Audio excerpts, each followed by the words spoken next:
Thank you for inviting me to be here today. And hello, everyone. It is great to be in the great state of Texas. I am told that Plano is actually home to great pizza. They didn't mention fruit, they just mentioned pizza. I have to taste it to believe it.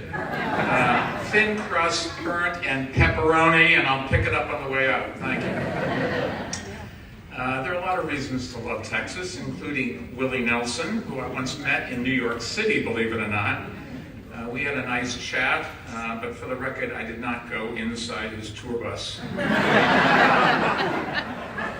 Now, they say that everything in Texas is bigger than any place else, but I will just note that the Republican share of the vote here keeps shrinking. And you deserve a lot of credit for that, so give yourself a round of applause. As Alberto said, in 2020, we have a chance to make history by turning Texas blue and turning the page on this era of nasty division and utter incompetence that President Trump has saddled the country with. But let me start by addressing the real elephant in the room. I realize that some people may say, do we really want a general election between two New York billionaires? To which I say, who's the other one?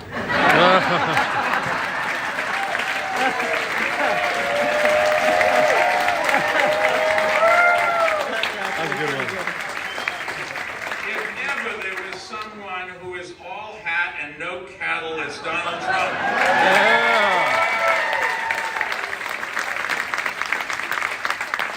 Now it's true, I'm a New Yorker, but that's the only thing I have in common with President Trump.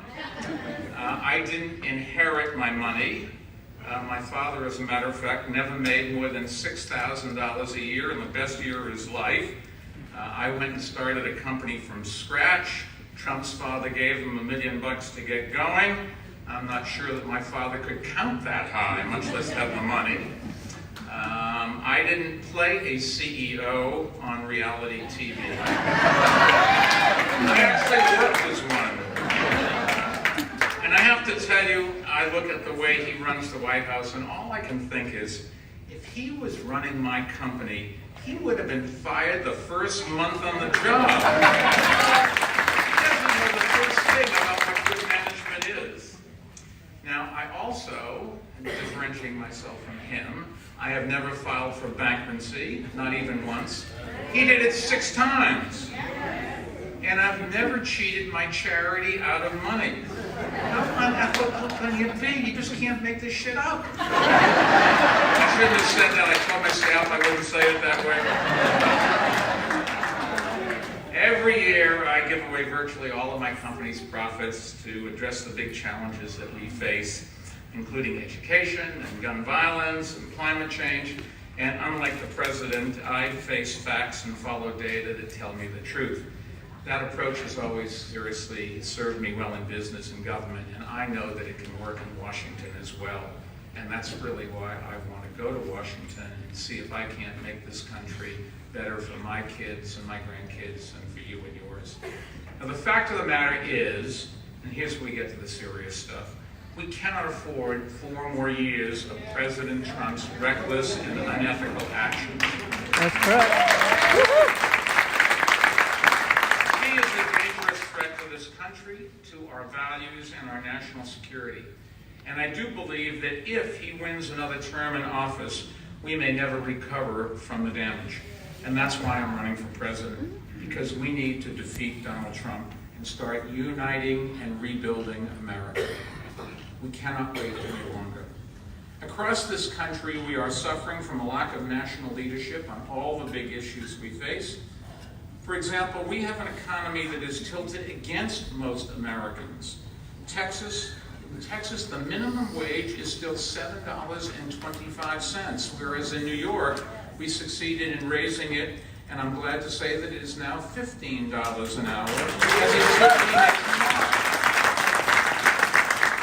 You know, you got to think about this a little bit. It's really impossible to feed a family on $7.25, no less buy things to put under the Christmas tree. We also here in this country have a health system that costs too much and doesn't cover everyone, including almost 1 in 5 in Texas, Texans who don't have insurance.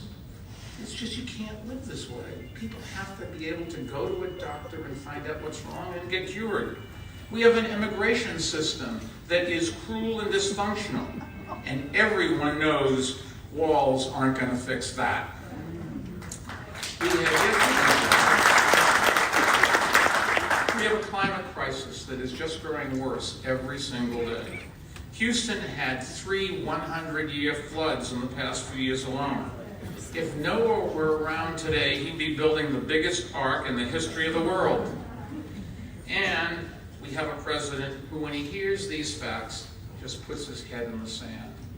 Just can't live this way. Of course, over this campaign, I'll tell you what I will do as president and what I want, and I want to emphasize the word do, because to me, leadership isn't about making big promises or shaking your fist at the world. It's about bringing people together and getting things done. And I want to give you just a few quick examples of things that I know we can do. I know we can create safer communities and reduce incarceration across America. Why do I know that? Because we did it in New York. We cut crime by 32%, we cut murders by half, and we reduced incarceration by 39%, even while it went up in the rest of the country. I know we can fix schools across America. Why? Because we did it in New York. We raised the graduation rates by 42%, raised teachers' salaries by 43%, and we turned around a broken school system that had been failing students for generations. I know we can fight poverty and create good jobs across America. Why do I know that? Because we did it in New York. We created 400,000 jobs, and New York was the only large U.S. city where poverty didn't increase during my 12 years in office. I know we can make progress on climate change across America. Why? Because we did it in New York. We cut the city's carbon footprint by nearly 14%, which was twice the rate as the rest of the country. Of course, we didn't do everything perfectly or solve every problem, but we did come a long ways. When I was first elected mayor, we were still recovering from the tragedy of 9/11. By the time I left office, New York was stronger than it has ever been. I've spent some time here in the great state of Texas over the years. My first job out of school, I came here every 2 weeks to service the Republic National Bank of Dallas, Texas. Who knew I was going to outlive the bank? Today, my company has 2 big offices in Texas, one in Houston and one in Dallas. And last year, eat your heart out with this, I had the honor of giving the commencement speech at Rice University, one of the great universities. But as great as Texas is, and it is great, this is also a state where you can be fired or barred from adopting a child because of who you love. It's a state where votes are suppressed, where families are separated, and immigrant children are locked in cages, and where America's epidemic of gun violence can be seen on the streets of every city, in Walmarts, and even in churches. We have to right those wrongs. And if I'm lucky enough to be president, I promise you I will. In addition to doing business in Texas, I've been active politically here too. I've worked with, and my foundation has supported, a variety of mayors across the state, including Castro, who was a great mayor of San Antonio. I was also glad to support Lizzie Fletcher and Collin College in their campaign. They were among the 21 House candidates I supported and worked to elect, which flipped the House to the Democrats, giving this country at least some of the oversight of the president that the Founding Fathers had designed into the Constitution. And I also want to congratulate all of you for flipping 12 state House seats and 2 state Senate seats.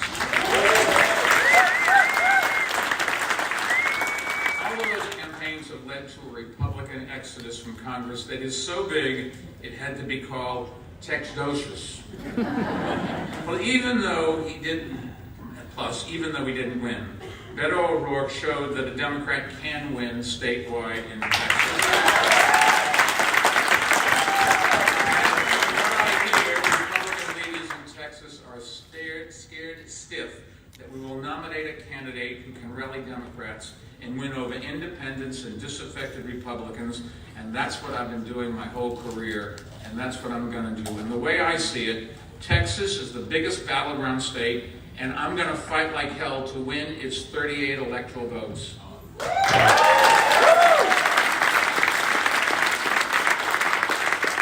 I'm the nominee, I'll be investing in a statewide campaign that will support candidates up and down the ballot. So we not only send a Democrat to the White House, but we also send a Democrat to the U.S. Senate and win the Texas House too. Yeah.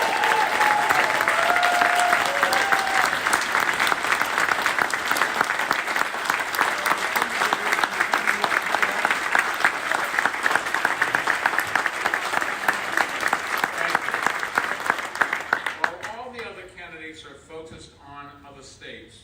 President Trump is campaigning right here in Texas and in other battleground states around the country. We cannot afford to ignore swing states until Super Tuesday, and I'm not going to do that, not by a long shot. I'm going to campaign in every one of the swing states. I'm running digital advertising against President Trump in them right now, and I'm also funding efforts to register voters in states like Texas, so every voice is heard at the ballot box. And while I'm not going to take a penny of money from other donors or special interests, you can rest assured I will not spare a penny to defeat Donald Trump here in Texas and help elect Democrats statewide.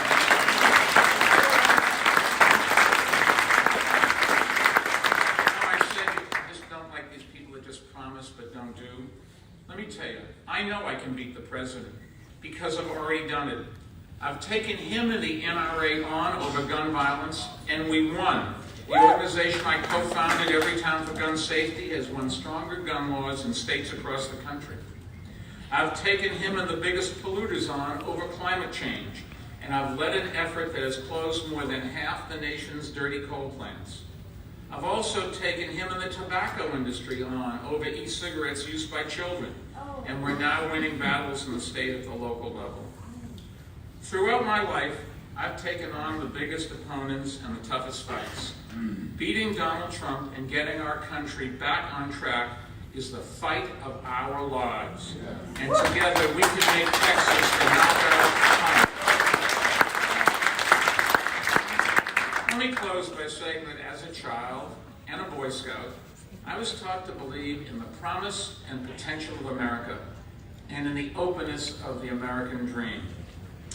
America is at its best when we work together to find meaningful and lasting solutions to the big challenges we face. I'm tired of this country being where we don't talk to each other, where the president just divides us. The president, once he or she gets elected, is not supposed to be the head of the party, but the head of the whole country. And we've got to stop pulling people apart and start bringing this country together. And that's what I promise I will do.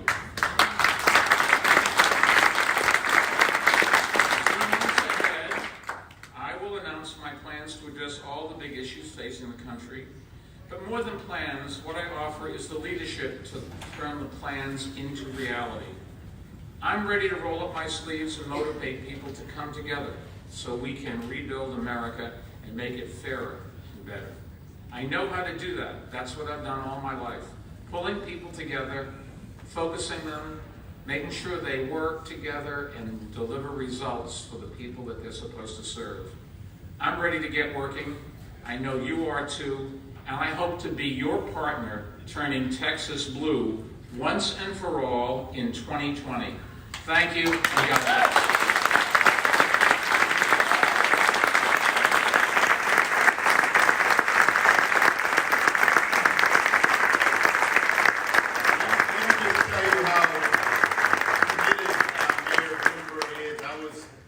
Wednesday before Thanksgiving, I shut down my law office early and started the bargain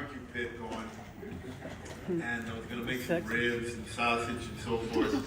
Sat down and opened up a beer of El Chingon beer. That's what it's called. It's IPA, right?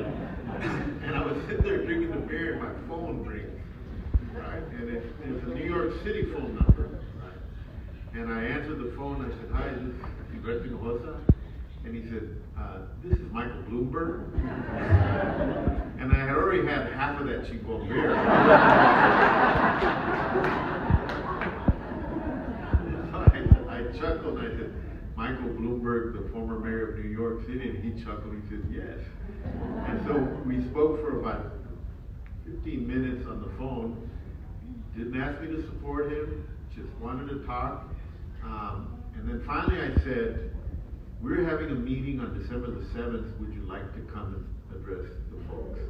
And he said, "You know what? I'm going to try to come." And on this week, they let us know he was going to be here. He showed up today. This is the first presidential candidate to address our group. And thank you so much. And we welcome you back in. Now we're going to go outside and get that pizza. God bless and thank you very much.